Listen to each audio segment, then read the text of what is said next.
හරි. දැන් අපි සාකච්ඡා කරන පළවෙනි ගාන තියෙන්නේ කොටස් වෙළඳපොළ ගාන. ඒ කියන්නේ මේක එන්නේ ඔයාලගේ O level paper එකේ පළවෙනි paper එකේ මේ B කොටසේ ගානක් විදිහට. පළවෙනි ප්‍රශ්නේ භාග, දෙවෙනි ප්‍රශ්නේ පරිමිතිය හා වර්ගඵලය වලින් එද්දී තුන්වෙනි ප්‍රශ්නේ තමයි ප්‍රතිශත වලින් හැදෙන්නේ. මේ ප්‍රතිශත වලින් එන එක සමහරක් වෙලාවට සුළු පොලිය, ඊට පස්සේ ආදායම් බදු, ඒ විදිහට වෙන්න පුළුවන් වැඩ බදු, වරිපණම් බදු ඒ විදිහට එන්න පුළුවන්. ඒ වගේම සුළු පොලිය ගානක් එන්නත් පුළුවන්. එහෙම නැත්නම් ඔකට තව කොටස් වෙළඳපොළ ගානක් එන්නත් පුළුවන්. හරිද? එතකොට මේකේ ඔයාලත් එක්ක කතා කරන්න තියෙන්නේ කොටස් වෙළඳපොළ ගානක්. හරි. මේකේ කියනවා මිනිසෙක් ලංකා සමාගමේ කොටසක වෙළඳපොළ වටිනාකම රුපියල් 10ක් වූ අවස්ථාවේදී කොටස් මිලදී ගැනීම සඳහා රුපියල් 50000ක් ආයෝජනය කරලා තියෙනවා. ගත්තු කොටස් ගාන අහන්නේ. ඒක සරලයි ආයෝජනය කරලා 50000ක් කොටසක වෙළඳපොළ වටිනාකම 10යි. එතකොට ගත්ත කොටස් ගාන. හරි. මිලදීගත් කොටස් ගාන. මිලදීගත් කොටස් ගණන. මිලදීගත් කොටස් ගණන හොයන්නේ අර ආයෝජනය කරපු වටිනාකම බෙදනවා කොටසක වෙළඳපොළ වටිනාකමින්. කොටසක වෙළඳපොළ වටිනාකම රුපියල් 10ක් වෙනවා වටිනාකම. එතකොට මේ බිඳුවට මේ බිඳුව කැපුණා කොටස් 5000ක් තමයි අරන් තියෙන්නේ. ඊට පස්සේ රෝම ඉලක්කම් දෙකේ අහනවා ඊට කලින් කියනවා මෙහෙම කොටසක් සඳහා රුපියල් 2ක ලාභාංශ ගෙවනවලු. හරි. ඔයාගෙන් අහන්නේ ලැබෙන වාර්ෂික ලාභාංශ ආදායම. ලැබෙන වාර්ෂික ලාභාංශ ආදායම අහන්නේ. එතකොට ඒක හරිම සරලයි. මේක මේ ඇයිල කොටස් වෙළඳපොලේ ගණන් වල තියෙන මේ අර මූලිකම ගණන් ටික තියරි පාර්ට් එක මතක් කිරිල්ලක් මේ වෙන්නේ. හරිද? එතකොට කොටස් 5000ක් තියෙනවනේ. කොටස් 5000යි ඔක්කොම කොටසකට රුපියල් 2 ගානේ ලාභාංශ ගෙවන්නේ. එහෙනම් රුපියල් 10000යි. මේකට කොටස් වෙළඳපොළ දැනුමක් තියෙන්න ඕනෙත් නෑ. මේක අර සාමාන්‍ය මේ දැනුමක් තිබ්බත් ඇති මේක හදාගන්න. හරි. ඊට පස්සේ රෝම ඉලක්කම් 3 ඒකේ කියනවා මෙන්න මෙහෙම. ලංකා සමාගමේ කොටසක වෙළඳපොළ වටිනාකම රුපියල් 14ක් වූ අවස්ථාවේදී ඔහු එම කොටස් සියල්ල විකුණයි. අර 10ට තිබිච්ච කොටස් ටික දැන් 14ක් වෙලා. අපෙන් අහනවා ලැබෙන ප්‍රාග්ධන ලාභය කොච්චරද කියලා.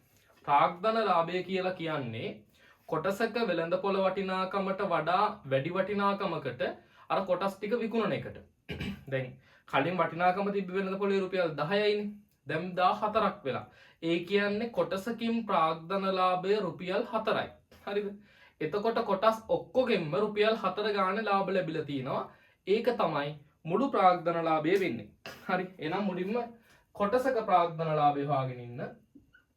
කොටසක ප්‍රාග්ධන ලාභය සමානයි කොච්චරක්ද? කොටසකින් ලබනවා රුපියල් 10ට තිබිච්ච එකනේ 14ක් උනේ. එහෙනම් 14න් 10ක් අඩු කරන්න. එතකොට රුපියල් 4ක ප්‍රාග්ධන ලාභයක් ලබලා තියෙනවා. ඒ කියන්නේ එක කොටසකින්. කොටස් ඔක්කොම කීයක් තියෙනවද? කොටස් ඔක්කොම 5000යි. එහෙනම් මුළු ප්‍රාග්ධන ලාභය කොච්චරද? මුළු ප්‍රාග්ධන ලාභය සමානයි 4 වැඩි කිරීම 5000. රුපියල් 20000යි. ඊට පස්සේ රෝම ඉලක්කම් 4 කියනවා ඔහු වාර්ෂික ලාභාංශ ලබා ගැනීමෙන් පසුව ඉහත වෙළඳපොළ වටිනාකමට කොටස් සියල්ල විකුණා දැමුවේ නම් ඉහත වෙළඳපොළ වටිනාකමට කොටස් සියල්ල විකුණනවා කියන්නේ රුපියල් 14 ගානේ විකුණනවා කියන එක. නම් ඔහුට ලැබෙන ලාභාංශ ආදායම හා ප්‍රාග්ධන ලාභයේ එකතුව ආයෝජනය කළ මුදලේ ප්‍රතිශතයක් ලෙස ලියන්න. හරි. වාර්ෂික ලාභාංශ ලබා ගැනීමෙන් පසුව ඉහත වෙළඳපොළ වටිනාකමට කොටස් සියල්ල විකුණා දැමුවේ නම් හරිද? ලාභාංශ ආදායමයි ප්‍රාග්ධන ලාභයයි එකතුව ආයෝජනය කළ මුදලේ ප්‍රතිශතයක් ලෙස ලියන්න තියෙන්නේ. ගාන කොච්චර ලොකුවට කිව්වත් ඔයාගෙන් ප්‍රශ්න කරලා තියෙන්නේ මේ වෙලාවේ ලාභාංශ ආදායමයි ප්‍රාග්ධන ලාභයයි කියන දෙක මොකේ ප්‍රතිශතයක් විදිහටද ආයෝජනය කළ මුදලේ ප්‍රතිශතයක් විදිහට. හරිද? එහෙනම් අපි දැන් මේ වෙලාවේ දන්නවා ලාභාංශ ආදායම කීයද කියලා. හරිද? ලාභාංශ ආදායම හා ප්‍රාග්ධන ලාභය ඔය දෙකම එකපාර හොයන්න පුළුවන්. මොකද අපි උඩ හොයලා තියෙන ඕ ටික. හරිද? කීයද රුපියල් ප්‍රාග්ධන ලාභය 20000ක් ආවා. ඊට පස්සේ ලාභාංශ ආදායම 10000ක් ආවා. හරි. එතකොට ওই දෙකේ එකතුව රුපියල් 30000යි. හරි. දැන් මේක අහන්නේ ආයෝජනය කළ මුදලේ ප්‍රතිශතයක් විදිහටනේ. එහෙනම් මෙන්න ආයෝජිත මුදලේ ප්‍රතිශතයක් ලෙස ආයෝජිත මුදලේ ප්‍රතිශතයක් ලෙස කොහොමද කියන්නේ? කොච්චරක් ආයෝජනය කරාද? රුපියල් 50000ක් තමයි ආයෝජනය කරේ. 30000ක් ලාභ ලබලා තියෙනවා. කොටස් වෙළඳ පොලේ ආයෝජනය කරලා ලාභ ලබන්න පුළුවන් ක්‍රම දෙකයි තියෙන. එකක් තමයි ලාභාංශ ආදායම්, අනිත් එක තමයි ප්‍රාග්ධන ලාභ. එතකොට මේ දෙකේ එකතුව 30000යිනේ. ආයෝජනය කරා 50000ක් 30000ක් ලාභ ලැබුවා. ප්‍රතිශතය කොච්චරද කියලා බලන්න.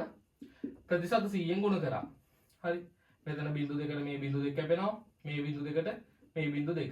300 5ෙන් බෙදන්න. 5ට 5 1යි 30ට 5 60යි. අන්න 160ක් එනවා. උත්තරේ ආයෝජිත මුදලේ ප්‍රතිශතය 160යි. හරිද? ඊට පස්සේ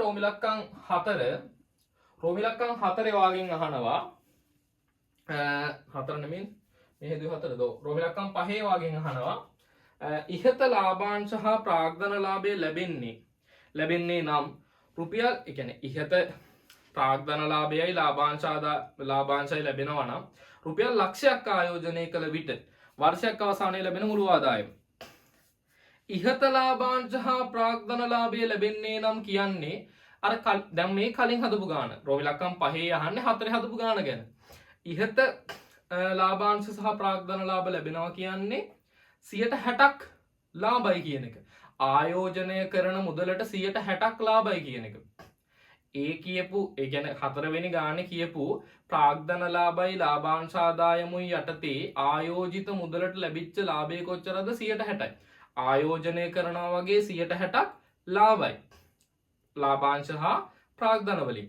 එතකොට මේකෙත් ඒ වගේ වෙනවා නම් ඒකයි මේ කියන්නේ. ඉහත ලාභාංශ හා ප්‍රාග්ධන ලාභය ලැබෙන්නේ නම් අන්න ලක්ෂයක් ආයෝජනය කරනවලු කෙනෙක්. ලක්ෂයක් ආයෝජනය කළ විට වසරක් අවසානයේ ලැබෙන මුළු ආදායම.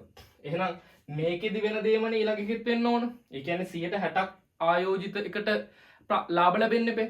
ඒ කියන්නේ ආයෝජනය කරන වටිනාකමට 60ක් ප්‍රතිලාභ ලැබෙන්න ඕන ලාභාංශ වලිනුයි ප්‍රාග්ධන ලාභ වලිනුයි. එහෙනම් හරි වර්ෂයක් අවසානයේ ලැබෙන මුළු ආදායම. එහෙනම් මුළු ආදායම විදිහට ලැබෙන්නේ කොච්චරද? මුළු ආදායම සමානයි කොච්චරද? අර ලක්ෂයෙන් 160ක් බලන්න. ලක්ෂයෙන් 160ක්. ඇයි 160ෙන් වැඩි කරේ මේක? කලින් ගානේ කියනවා ආයෝජිත මුදලේ ලැබපු ලාභය ආයෝජනය කළ මුදලෙන් 60යි. ලැබපු ලාභය ආයෝජිත මුදලෙන් 60යි. ඊට පස්සේ රෝම ඉලක්කම් 5 කියනවා ඉහත ගානේ ලැබපු ලාභයම තමයි මේකෙදි ලබන්නේ.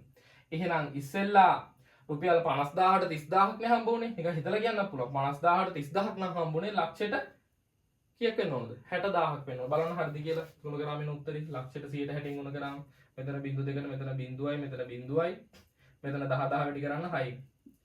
ආව 60000යි. ඕක තමයි උත්තරේ. ඔය ඔයාලගේ ඕලෙවල් පේපර් එකේ B කොටසේ 3 වෙනි ගානට එන්න පුළුවන් ගානක් කොටස් වෙළඳ පොලින්. මේ වගේ සරල ගානක් තමයි එන්නේ. ඊට වඩා සංකීර්ණ ප්‍රතිශත ගණන් තියෙනවා මේ ඔයාලගේ සෙකන්ඩ් පාර්ට් එකේ පළවෙනි ගාන විදිහට.